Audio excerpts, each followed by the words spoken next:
At the start of 1917, the Russian Empire is still governed by an autocratic Tsar.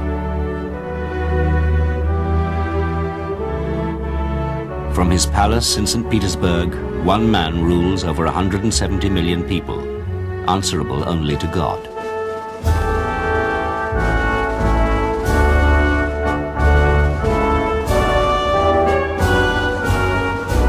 Nicholas II holds more power than any other monarch in Europe. He has resisted political change.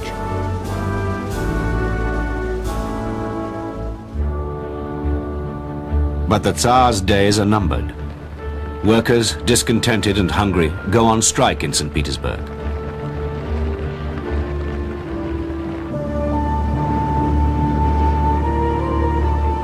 Russia has been fighting in the First World War for nearly 3 years, and the Tsar's huge armies become demoralized and disaffected.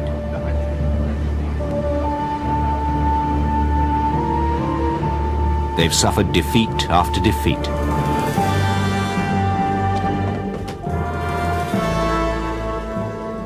In February, a first revolution takes place. A provisional government takes over. The Tsar abdicates and is arrested. What happens next will change the course of history.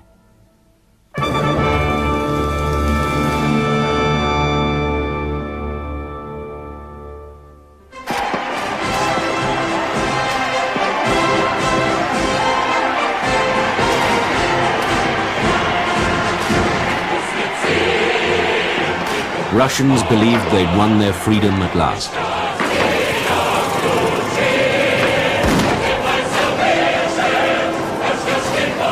In the euphoria, soldiers, whose mutiny had helped bring down the Tsar, celebrated with workers. Most people expected elections and an assembly to decide the future.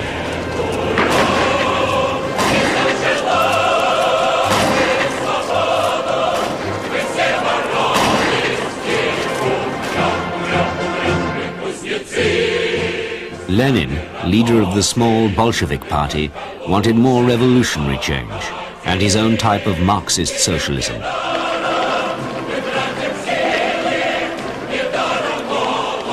First, he built up popular support by promising to end the war, give land to the peasants and power to the workers.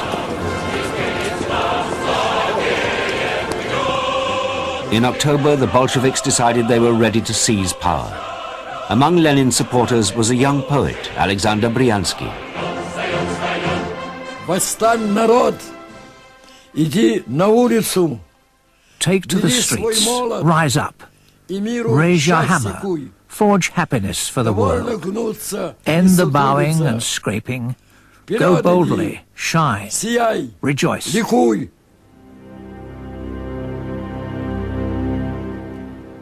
On October the 25th, the Bolsheviks moved on the Winter Palace, where the provisional government was based. Bryansky was with them. По совету Ленина матросы переодевались. On Lenin's advice, the sailors put on the uniforms of Winter Palace employees. They worked their way into the building through back entrances, attics and roofs. On a warship behind the Winter Palace, Bolshevik sailors waited to give a signal for the final stages of the coup. When the aurora fired, everyone rushed forward shouting hurrah. We climbed over the gates and broke into the Winter Palace. I was at the front. I ran up the stairs and stumbled into a big hall where there was a whole detachment of officer cadets with their rifles at the ready. I shouted, "Throw down your rifles!"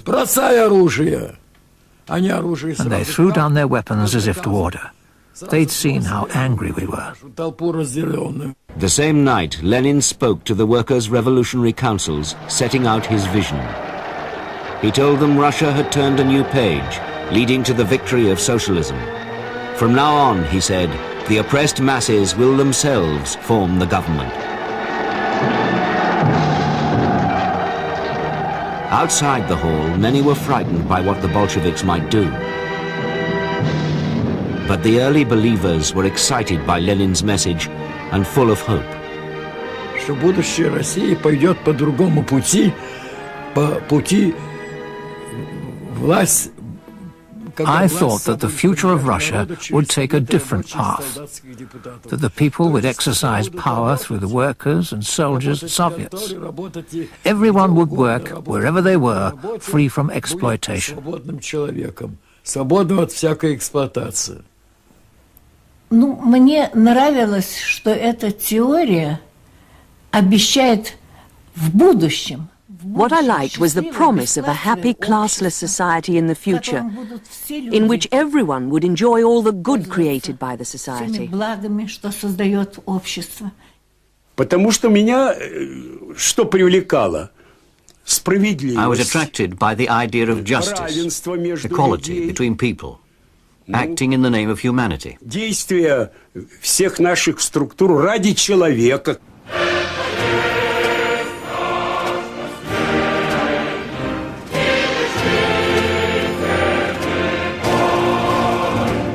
The Bolsheviks moved the capital from St. Petersburg to Moscow soon after the revolution.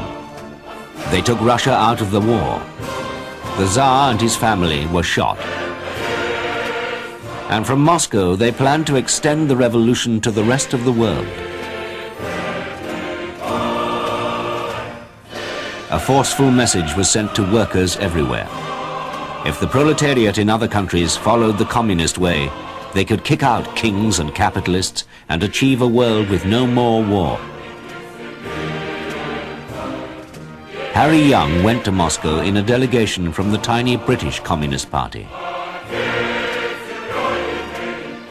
And Zinoviev, who was the chairman, said the next speaker will be Comrade Lenin.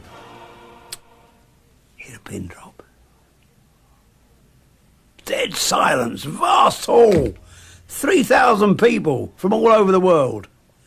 And a little man, or not much bigger than me, broader-shouldered, with rather Mongolian-looking face, very bald head, little whiskers there. And he got up and he just leaned over like a podium, you know, it was his corner, like that. And he just talked to him like a Dutch uncle. Во всем мире растет союз коммунистов. В ряде стран победила уже советская власть. Еще недолго, и мы увидим победу коммунизма во всем мире. Мы увидим основание Всемирной Федеративной Республики Советов. I thought he had set the scene for the World Revolution, and that the Bolshevik Party would successfully lead it. That next would be Germany, then France, then Italy. In the ferment after the First World War, others tried to follow the Bolshevik example. In Berlin, communists tried to seize power. In Munich, they succeeded briefly. In Hungary, a Soviet republic lasted several months. But success was short-lived. Every communist uprising was crushed.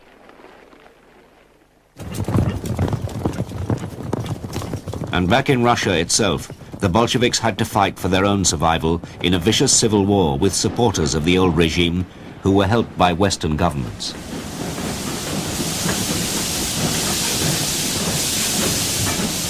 By 1921, the Bolsheviks were victorious, but the party who claimed to speak for the people had never had majority support.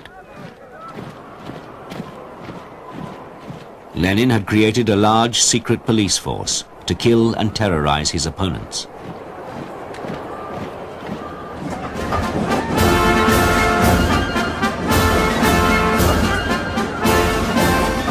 After the Civil War, the Bolsheviks, now calling themselves the Communists, tried to win over the mass of people. They became masters of modern propaganda. From the wagons of special agit-prop trains, party workers acted out political dramas.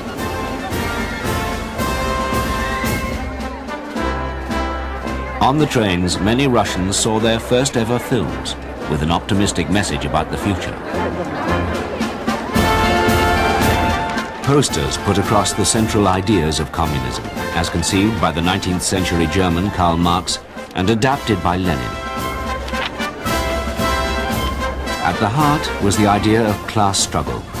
In the past, the capitalists had exploited the downtrodden workers. Now the proletariat was to take control.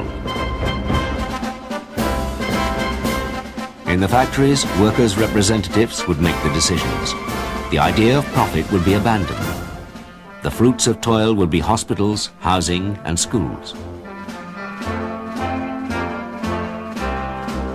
And it would be for communists themselves, the real believers, to lead the way to this radiant future.